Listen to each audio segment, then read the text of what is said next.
Hello. Hi there, how you doing? Okay. Sorry, I'm just getting the Good text. afternoon. Rabbi Zucker.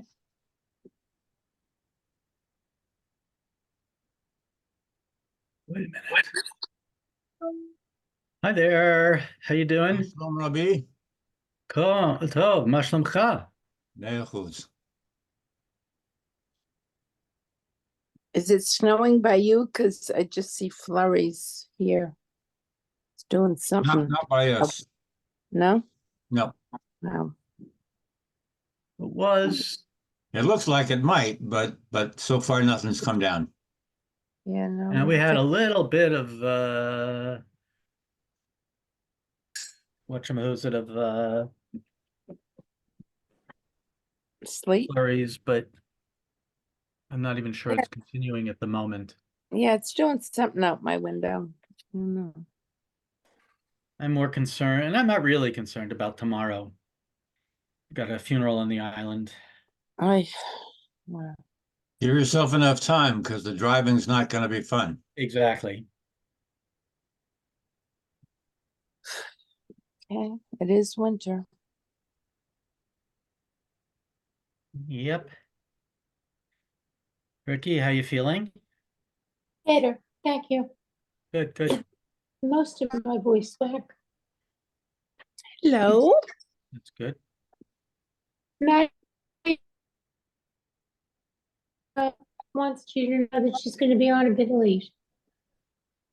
Pardon me? That didn't come through too clearly. Yeah, I didn't hear either, Ricky. Maybe she said Maddie. Can you hear me? Now we Yeah. can. Now you're good. Okay. Maddie is going to be late. Okay. Yeah, I don't know what's with Shell, but whoops. There we go.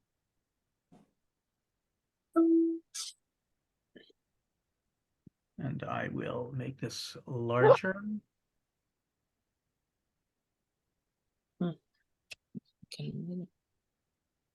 Okay, that should be reasonably legible to everyone. Definitely.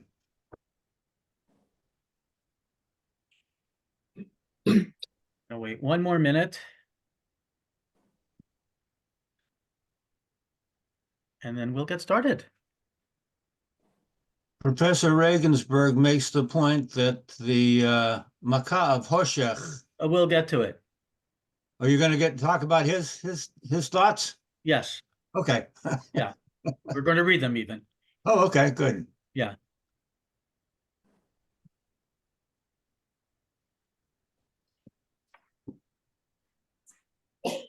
All right. Since we kind of started, we're going.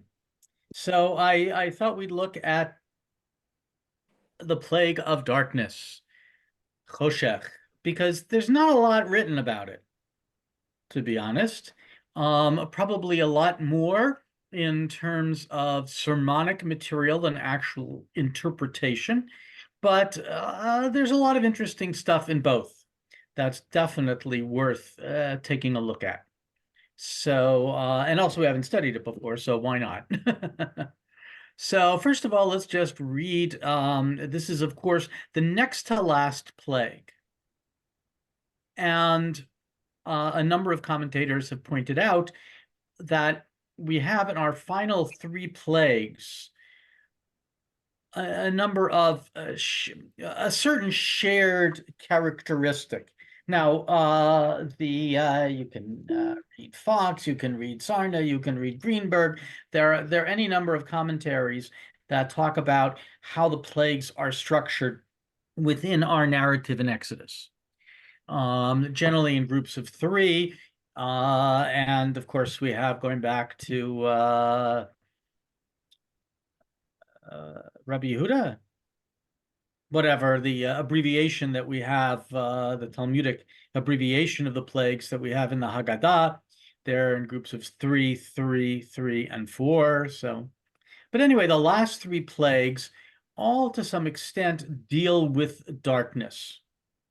So there's so many locusts, they just cover the face of the earth. We'll come to that a little bit later. Of course, this is the plague of darkness.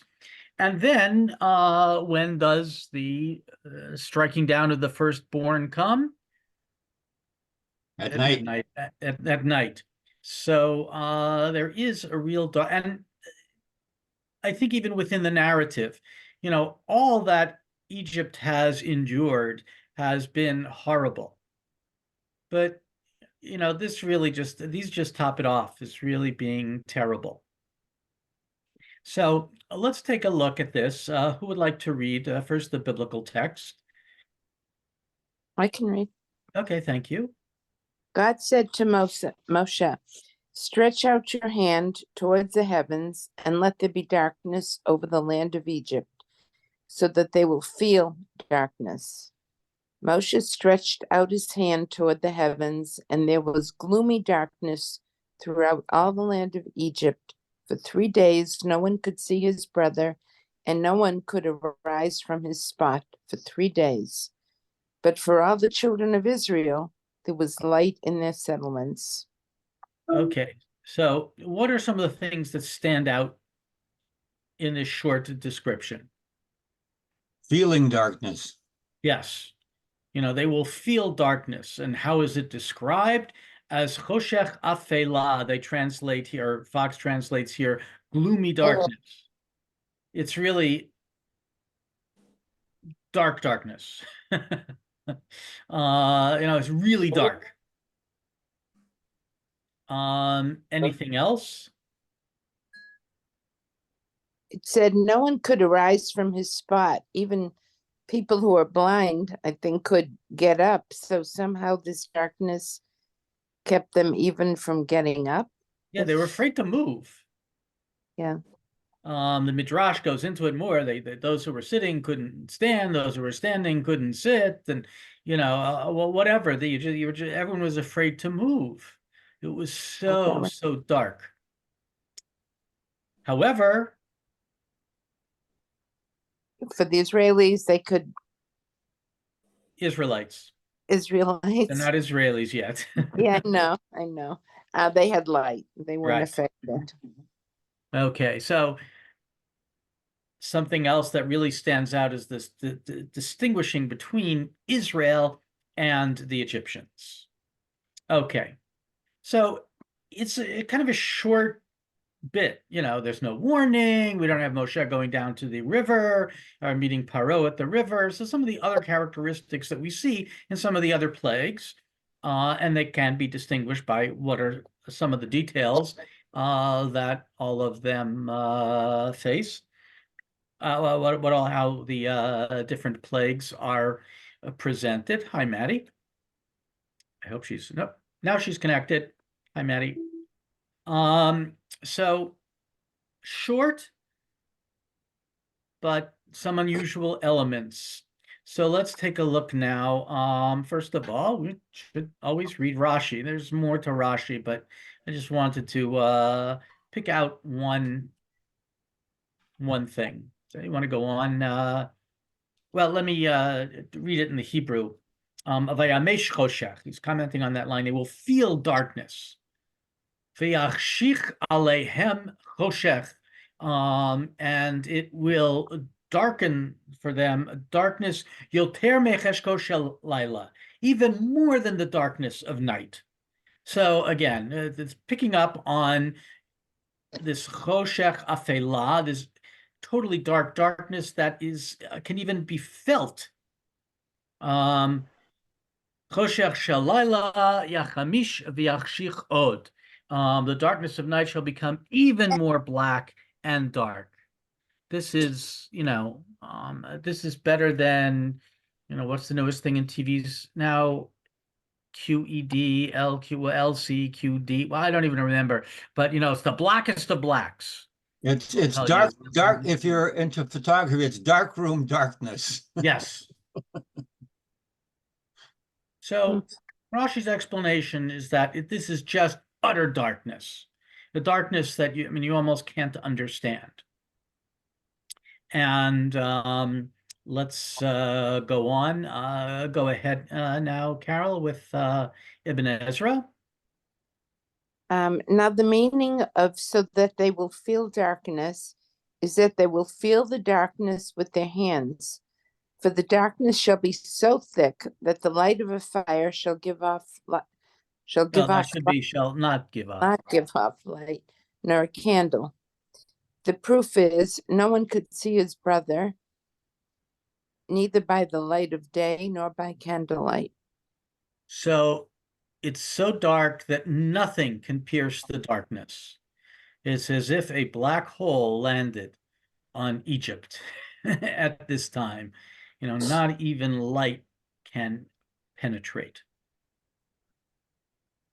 So they're emphasizing how dark this is. And, the darkness is so thick. Other commentators remark that it's as thick as a coin, a dinar. I don't really know exactly how thick a dinar was. Maybe our experts in archaeology can explain that, but let's put it this way, it's thick. Basically, it's like a couple quarters, Yeah. quarters back to back. Yeah. So it's dark.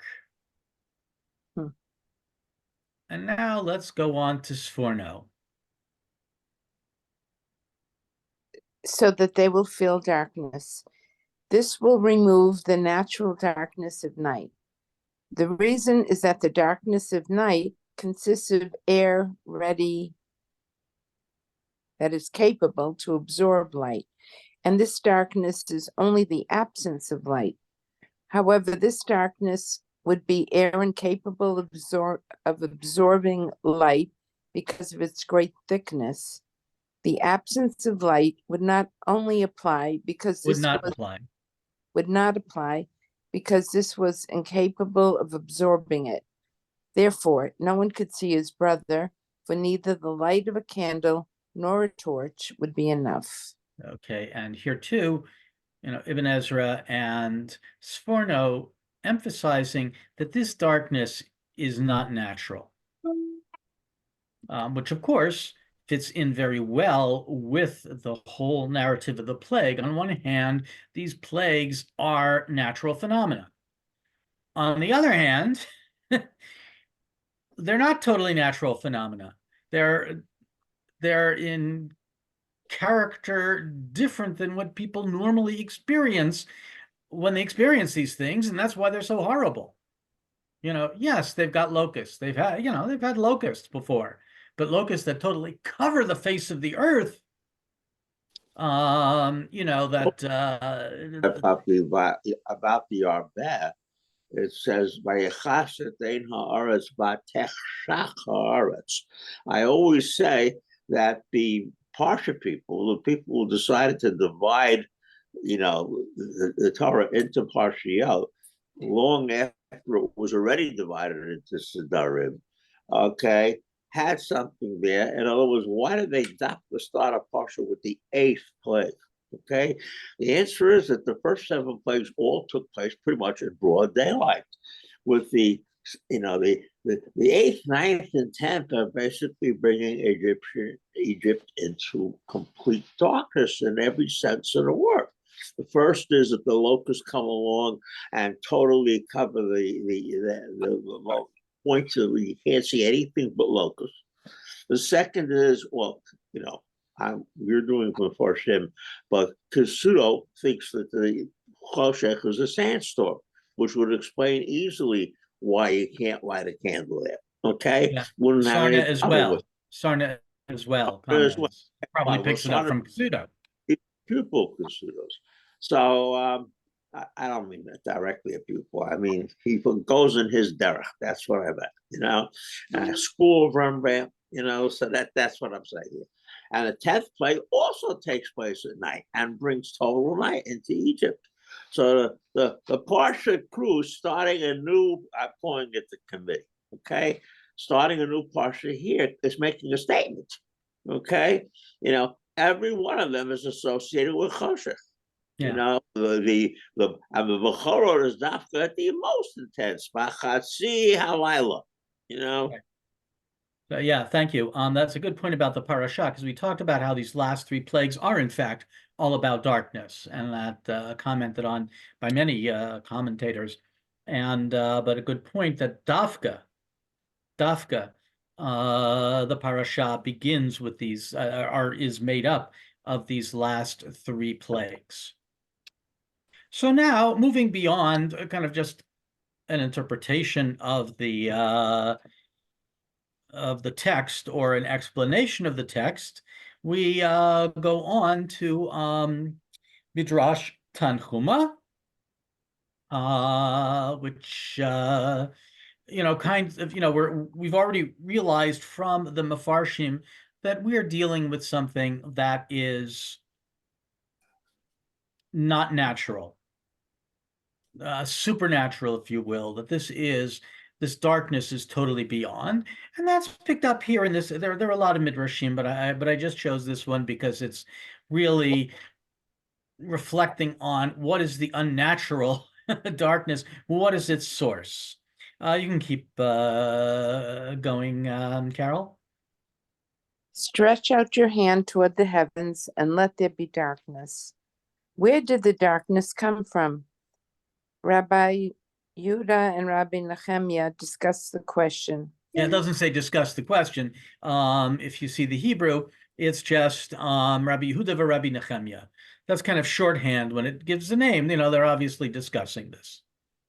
Rabbi Yehuda held, it descended from the darkness of the upper regions. As it is said, he made darkness, his screen, dark thunderheads, dense clouds of the sky were his pavilion round about him. While Rabbi Nehemiah argued that it ascended from the darkness of the netherworld, as it is stated, a land whose light is darkness, as darkness itself, all gloom and disarray, without any order, whose light is as darkness. Yeah, a very powerful line, and I think very good for describing. And that isn't an argument. It's just simply each one is bringing a biblical verse to give you an idea of what cosmic darkness might be. Yeah. I just find the verse from Job particularly powerful, and the one from Psalm 18 is well known. Yeah, well, one said it descended and one said it ascended. Yeah. But basically in talking about the unnatural nature, it has to come from something kind of beyond the natural world. And it could either come from above or it comes from below. I think they're just both speaking to the unusual, unnatural, supernatural nature of this darkness. That it must have been a source that we don't really apprehend in normal experience. It's the creation of the world. When the world was first, what existed before God said Yehi Or? Okay, the answer is cosmic darkness. Which I think means a high wind. But either way, it's clear that that's what the state of things were before Hashem said by Yehi Or. Yeah, and again, that's a that nobody could have put an end to, except by Hashem making a statement to create something new. And remember, this new has nothing to do with the sun and the moon. They're not being created to the fourth day.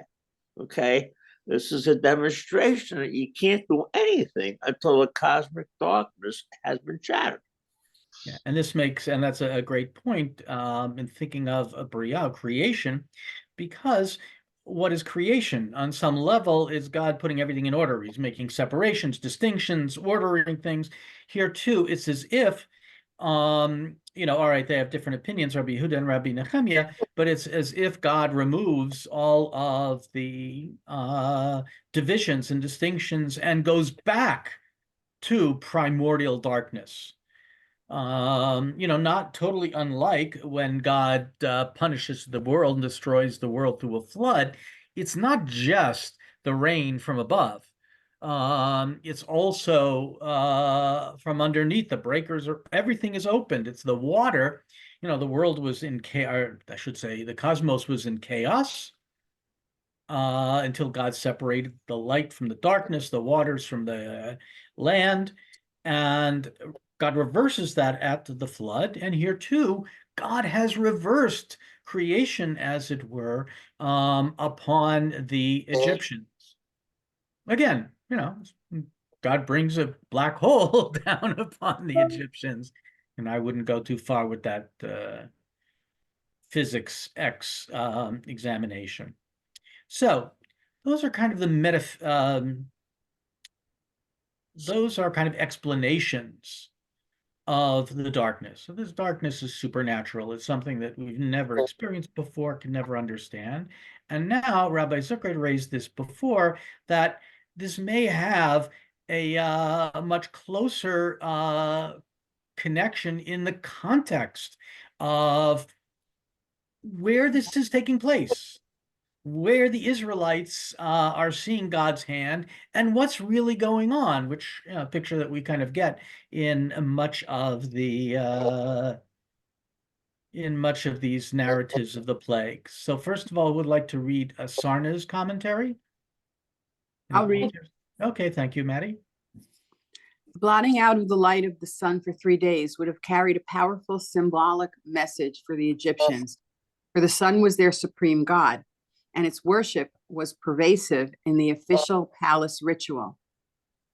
The sun's diurnal rising was conceived to be a triumph over the demon Apophis, the embodiment of darkness, who struggled daily to vanquish him. The plague of darkness, therefore, would have had a devastating psychological impact. The impotence of the Egyptian supreme god is exposed, thus foreboding imminent doom. So Sarna picks up already that, it's more here, it's not just darkness, and as horrible as the darkness is, but this is striking right at Egyptian religion. And of course, this is seen as God executing judgments against all the gods of Egypt, as our liturgy often presents it. And here's the article that Rabbi Zucker mentioned by Professor Rensburg, who is kind of down the street, as it were. He's at Rutgers, and it's part of his article, Adonai's War Against the Egyptian Sun God Ra. You want to keep going? The ninth plague, darkness, not only continues the attack of the sun god Ra, but uses a literary trope found in 2 Egyptian texts. The older of the 2 is the prophecy of Nefer Rohu, the words of an Egyptian sage who lived circa 2000 BCE. In discussing the upheaval which has befallen Egypt, the writer states, "The sun disk is covered, it will not shine, allowing people to see. No one knows when midday occurs, for his shadow cannot be distinguished." Yeah, that's pretty powerful when you compare it to the biblical text.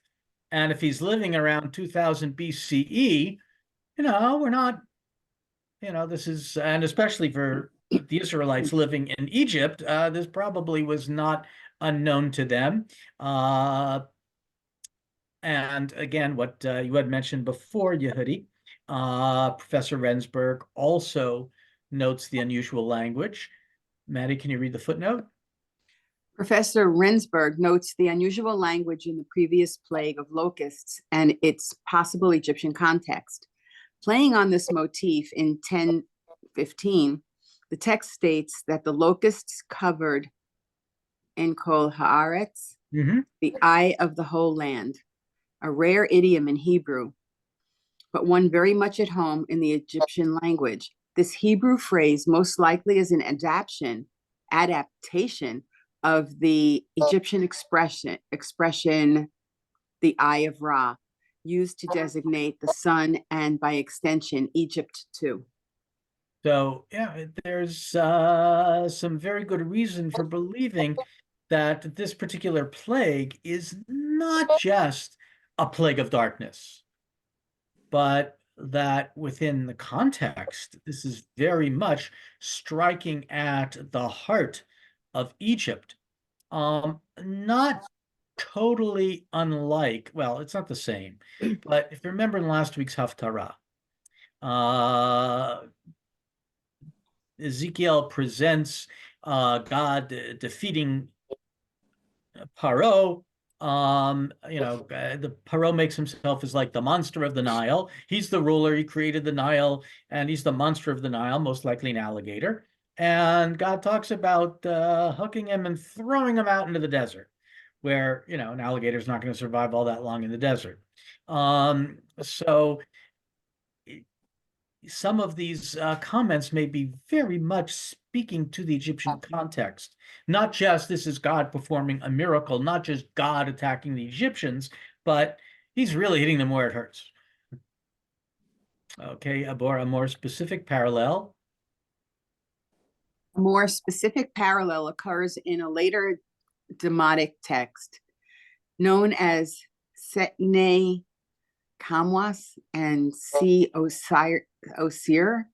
Setne Kamwas was the son of Ramses II and high priest of Memphis, and a great magician, about whom a series of tales developed. In one story, Setne Kamwas's son, Si Osir, Yeah, I have no idea how to pronounce. I do not know. surpasses him in wisdom and magic. In the course of the storytelling, Si Osir quotes an unnamed Nubian magician as follows. One of them was talking in a loud voice and said, among other things, were it not that Amun would find fault with me and that the king of Egypt would punish me, I would cast my sorceries upon Egypt and would make the people of Egypt spend 3 days and 3 nights seeing no light, only darkness. Go ahead. In other words? In other words, the Egyptians believed that the most skillful of magicians could bring darkness to the land. The reference to 3 days of darkness in Exodus is especially striking. These traditions concerning darkness presumably are based on the reality of the sandstorms which affect Egypt on a regular basis. Those who have seen the film The English Patient will recall the vivid scene. Yeah, or the mummy, or, we've got all kinds of images of sandstorms, and it's what Yehudi mentioned just a few moments ago, the idea of biblical scholar Kasuto, and also Sarna mentions it in his commentary.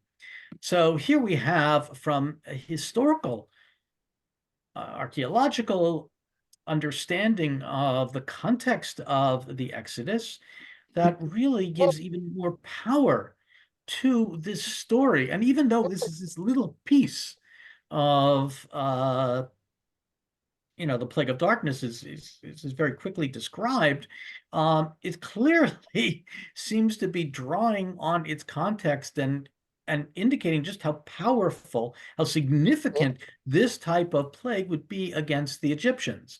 And of course, as we've talked about before, the fact that these last 3 plagues are all about darkness. Okay, so we've got like an explanation of the supernatural quality of the darkness. Then we have the context that this is as a will of battle against the god Ra, and it fits in with Egyptian ideas and their belief system. And by the way, I should also mention that Akhenaten's hymn to the Aten, to the sun disk, is very similar to Psalm 104.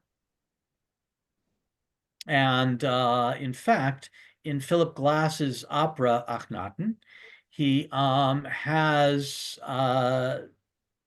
Akhenaten sing the hymn of the Aten, but he also has the chorus sing Psalm 104.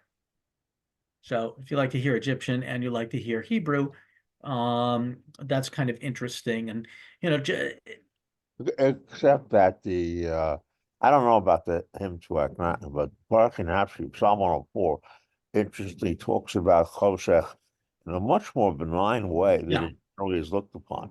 Tashet Choshech v'hi laila Bo tirmos kol chayto. Yeah. I mean, in other words, Lila is not in any way No. the end of activity. It's just who's active around that Right, time. you know, all the animals come out and yeah, Yeah. no, I mean, I don't think Psalm 104 has anything to do really with this story. Just mentioning the fact that there may be a strong Egyptian background, and that you know, the idea that what's going on in Egypt or Egyptian culture was well known to the biblical authors. You know, I think we understand that to really be pshat. I mean, even the names like Pinchas, Moshe, you know, these are Egyptian names. So that's all. It's just Likely enough that when Shlomo was ready to build, he was making use of Egyptian and architects, as well as certainly the Mishkan has a lot of Egyptian elements, and likewise the temple, Beit I HaMikdash, thought the but temple was also used in Canaan by architect. scribes would have been familiar with Egyptian records, and may have the whole scribal class may have been imported in part to begin with from Egypt. And, you know, I think that if you look through biblical scholarship, you will see all kinds of connections between Egyptian culture, Egyptian texts, and biblical materials. It doesn't mean it's a direct borrowing all the time. They're not necessarily used the same way, but it is important to realize that you know, you have the Israelites living in Egypt for 400 years. You have the proximity between Egypt and Eretz Yisrael, and the interactions between them all the time, sometimes positive, sometimes negative. But the fact that there was certainly Egyptian influence on the text should not be surprising. And you know, this just I think Professor Rengsberg and even Sarna's comment earlier, you know, points to the fact that this gives a certain power, even more power and understanding to our story of the Choshech. And now we move from like an explanation of the text and the context of the text to the more sermonic, homiletical understandings of this particular play, because we have to remember that there is both a meaning to the texts. I learned from my teacher, Dr. Rabbi Holtz, Alav Shalom, passed away not too long ago, in E.D. Hirsch, talks about the meaning of a text and the significance of the text. The meaning of the text is like, you know, how we simply understand it in context, if you will, the pshat. But then, for certain important texts, we also have the drash, the significance, what's the role that this plays within the culture. And I think that that's important as well to understand what this means, you know, how this is understood in later Jewish tradition. Not necessarily, I mean, it could have been the pshat of the text. I don't necessarily think so, but it certainly it raises some very meaningful issues. So would somebody else like to continue, or you can continue if you'd like, Maddie? I'll finish it. Perhaps the Egyptians were depressed by the series of calamities that had struck them, or by the realization of how much their own comfort depended on the enslavement of others. The person who cannot see his neighbor is incapable of spiritual growth, incapable of rising from where he is currently.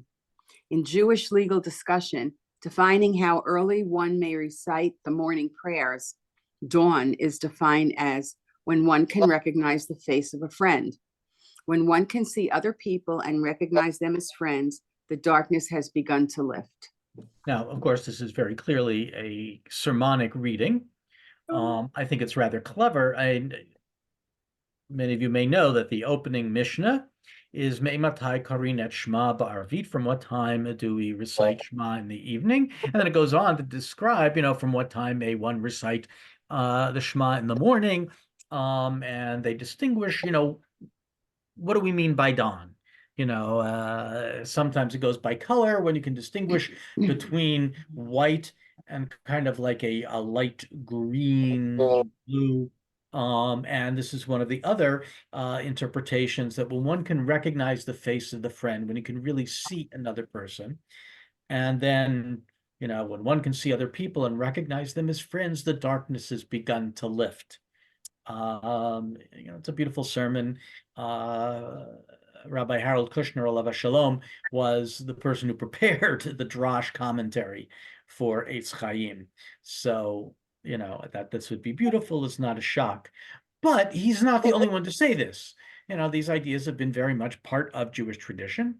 And here are a couple of well-known statements that Rabbi Kushner may have been drawing on. You want to go on, Maddie? I just have to swallow what's in my mouth. Okay, no problem. We'll let you, provided that you don't choke. Rabbi No Harold choking allowed. Kushner, the author of Darash commentary of the Eitz Chaim, is likely drawing on a couple of that's got to go, well-known statements. When a person does not see the other, or when one does not want to see another, there is darkness in the world. Yeah. The greatest darkness. By the way, wait a second. I don't know what Eshkol Ma'amarim is. This is a quote. There's a great collection of commentaries on the Torah, called I know. Teret. I'm blanking on it. Yeah, excuse me, Emily's calling. Okay, go speak to Emily. Why am I suddenly blanking on it? I use it all the time because I love it. It's very rich, and actually, there's a commentary by Kerry Olitsky and Larry Kushner, Rabbi Larry Kushner, on the parasha, and they basically just translate a lot of these comments in their perush. It's a very nice little perush on the Torah.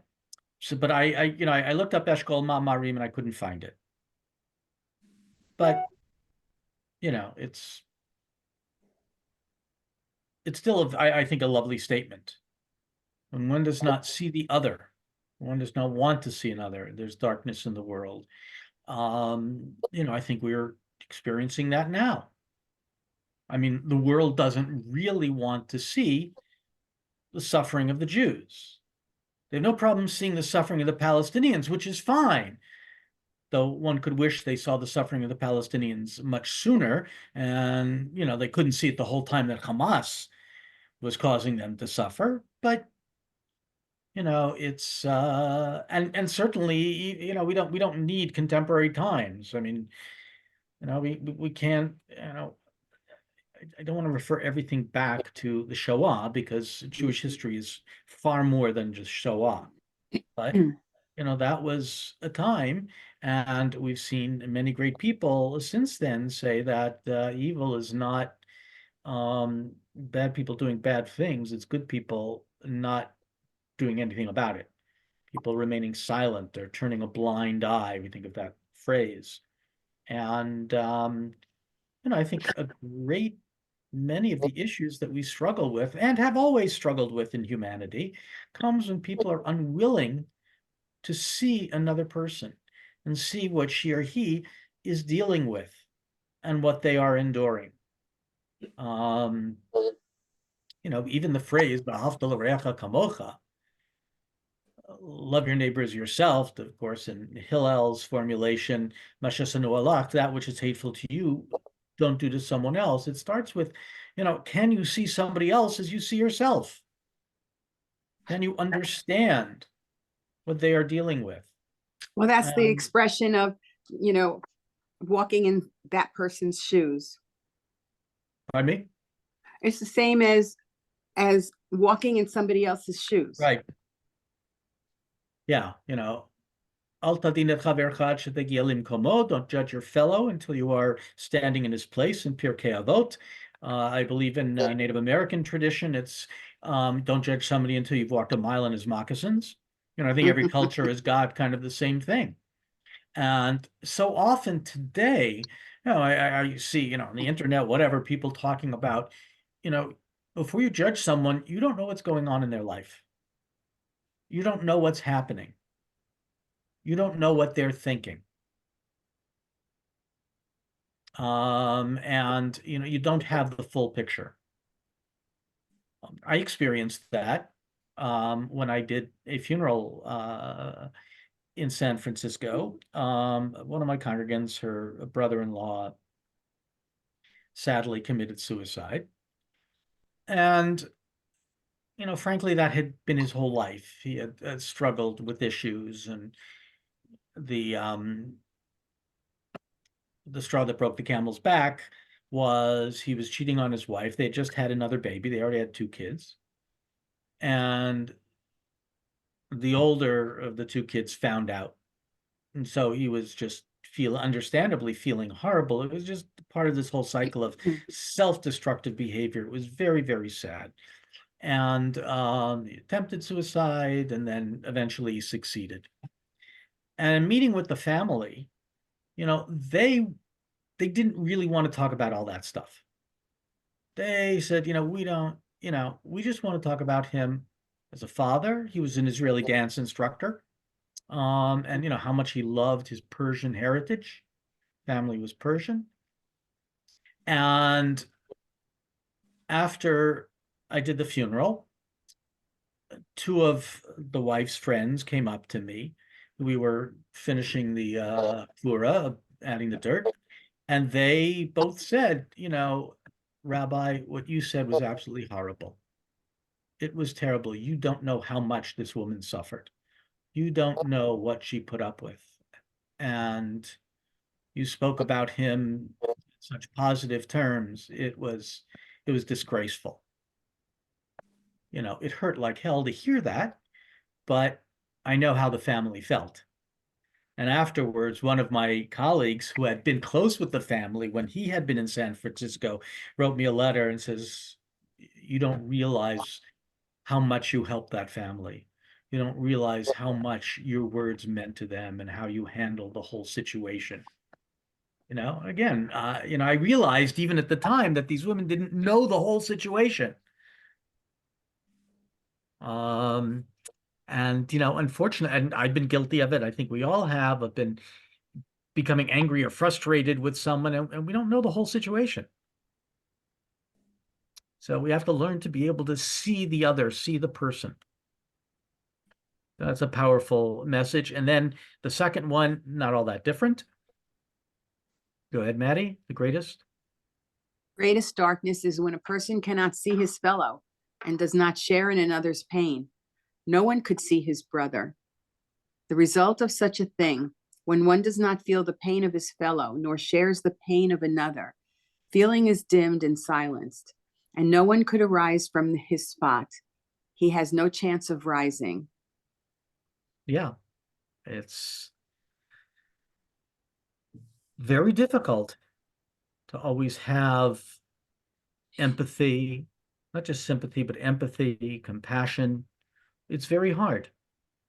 Probably also why the Torah very often commands us, you know, that even if your enemy's ass is wandering or is fallen, you've got to help them. You know, the Bible chooses to remember that we were strangers in Egypt. We're not to oppress an Egyptian. And remind us that, you know, our first inclination is not necessarily for an enemy, but just in general to understand someone's pain. And again, I can speak to that when I was watching Barack Obama's inauguration events, and, you know, obviously there's a lot more to this story because, you know, my feelings have, you know, changed considerably, but I was very happy that at the time that Obama was elected. And what really broke me up is I saw Jesse Jackson in tears. Now, Jesse Jackson is very clearly not one of my favorite people in the world. You know, I have no respect for him. I don't like the man. However, for a moment, I thought about what has he gone through growing up as a black man in America in his lifetime and working for equal rights for blacks to be standing there and seeing a black man become president.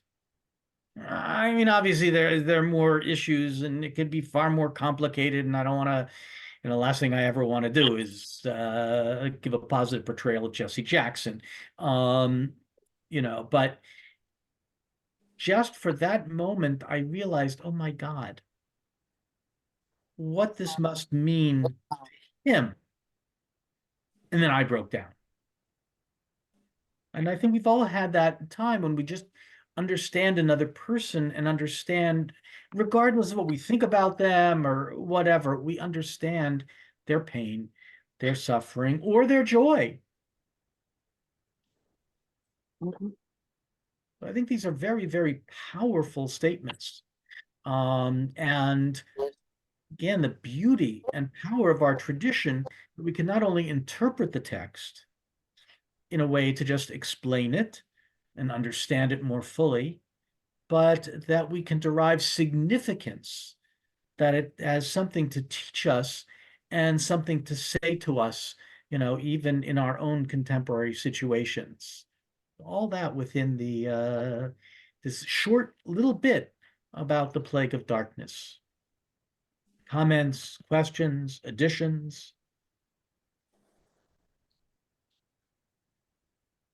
Little dog. Okay. That was a joke. Pardon me? I said, I'm in the dark. That was a joke. I didn't hear it, so that's why I didn't laugh before. Yeah. So that's it for today. I just chose something small. A reminder that Uri is speaking tonight. I'll be On watching it on Zoom. Yeah, no, I realize some people can only watch it on Zoom, but I highly, highly encourage you to watch it, especially if you know people who have kids in college or kids who are about to go to college. I think it is really important to hear from somebody. I mean, as I said before, the universities are the front lines in the battle against anti-Semitism. And it's not always as bad as we think it is, as the press presents it. I've spoken to many people on campuses and, you know, even places where they have severe problems. Sometimes, yeah, there are some problems, but it's not as bad as everyone makes it out to be. The press can make things worse.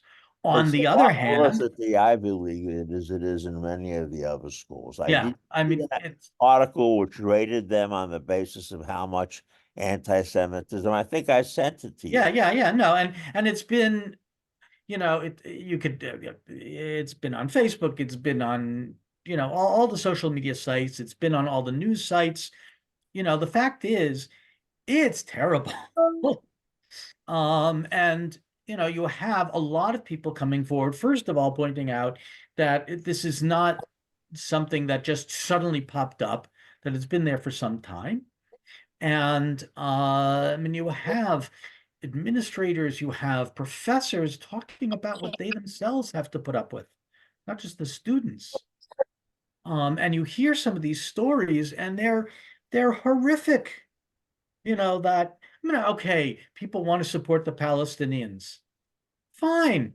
You know, there are a lot of Palestinians that are really suffering. We've got thousands of people in Gaza who have been killed and maimed and injured and displaced and barely have enough to survive.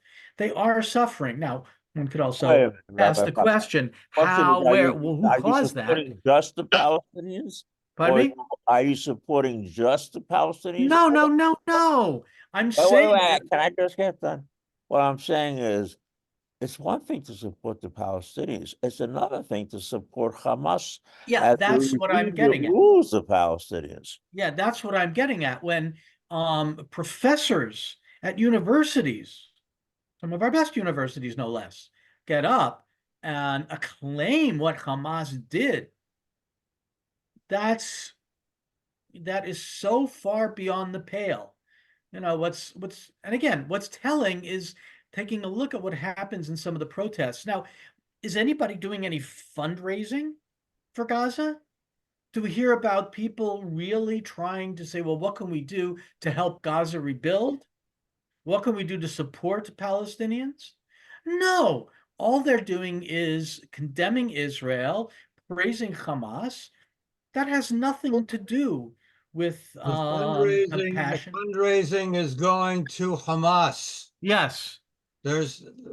Hamas is not in any way, shape, or form dead. They are milking it big time.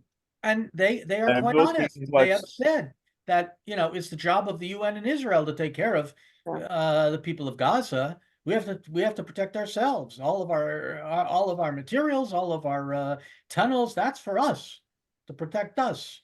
The Hamas fighters. They're great. Yeah, Ricky? Getting back to the college campus, I just heard this morning that Rutgers reinstated students to Palestinian justice on a conditional basis for a year. Who? SJP. Rutgers, Who yeah. did Rutgers did it? Yep. Yeah, there are a couple of articles that I haven't read yet, but there's been a lot of study of, you know, who the Students for Justice in Palestine are, who is funding them. And even if I have to say that even if there is no clear connection, I would guess that a lot of the monies come from certain places in the Middle East. And again, you know, we are talking about an organization on campus, so there's certainly a possibility that there are, you know, Students for Justice in Palestine are just simply a group of Palestinian or Arab students that really want to support the Palestinians. And then there are those that go whole hog in their ideology and their anti-Semitism. So if not every branch of SJP is necessarily horrible, you know, certainly from what I have heard and read, and I'm anxious to read these articles, is that Check out Most the of them Middle are. East Forum's Islamism section. A lot of the Soros money has gone to them and other stuff. I mean, it's quite a network. Yeah, when Soros's enemies attack him for this, they scream, "Oh, it's anti-Semitic to attack Soros." After a while, you get really turned off by that. well, You know? I didn't touch on this. You know, we could have certainly, since the materials of last week's parasha and this week's parasha in particular deal a great deal with Pesach. You know, I cannot help but hear in my mind the reaction to the Russia, to the evil son, that you know, what did God do for you? He's excluding himself. And you know, we have the principle, Israel, Afal Pishu Chata Israel, who a Jew, even if he sins, is still a Jew. So God help us. Baruch Goldstein, Bernie Madoff, Jeffrey Weinstein, they're all ours. We can't deny that. However, you know, Hikat Sheinav, you can certainly set his teeth on edge. And I have to wonder about these Jews who really cut themselves off from the Jewish people, the so-called Jewish Voices for Peace.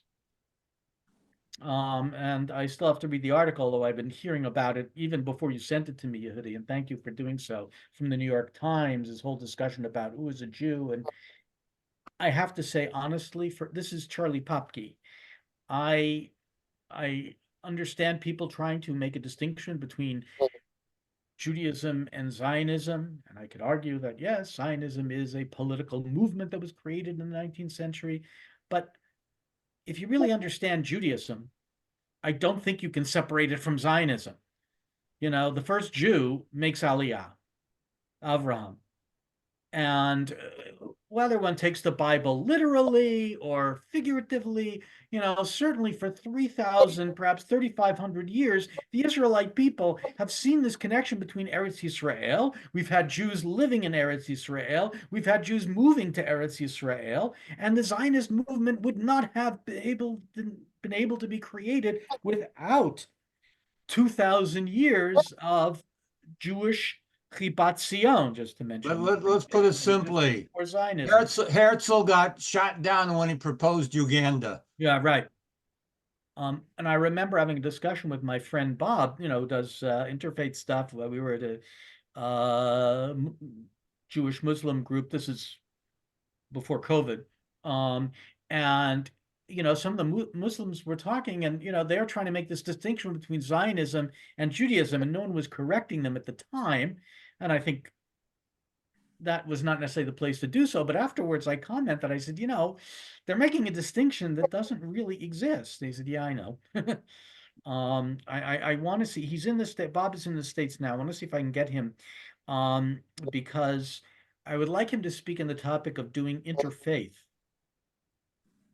in contemporary times, because they've been having some real successes in Israel, and they just had a meeting that they couldn't attend in Teaneck, the Jewish Muslim group. So it's but you know, I know that everyone in the Jewish community wants to be open and we have to have a broad tent, but I'm sorry. We never had Jewish Nazi groups. There's just a limit. You know, Yeah. you have to decide where the line is. If you go over the line and start hanging out with people who want to destroy you, then you're making a serious mistake. Yeah, like even that even Satmar would turn to Neturei Karta, who was marching, you know, in support of Hamas and saying, "You're out of here." You know, we can't handle you. We're not going to deal with you because that's just, I mean, at a certain point, you just can't. I mean, like Tevye, you know, if I bend over, you know, I can bend over, but if I bend over so far, my back will break. And I think at a certain point, we have a right, if not to totally reject them, but I think Judaism has to draw a red line, not one of Obama's lines in the sand. Those Those get blown with the sand. like But you know, saying like, you know, if you're going to support this, if you're not going to stand with Israel at this time, you really are cutting yourselves off from our people. Jonathan Tobin had an article, I think yesterday or the day before, that progressivism without Zionism turns into anti-Semitism. It supports anti-Semitism. So, Okay, Tov kibbutz All right, toda rabah, everybody. Have a good Shabbos. stay warm. Yes. Thank you. Thank you, Rabbi Popke. Thank you. Take care. Shar kochacha. Baruch Bye. Hashem.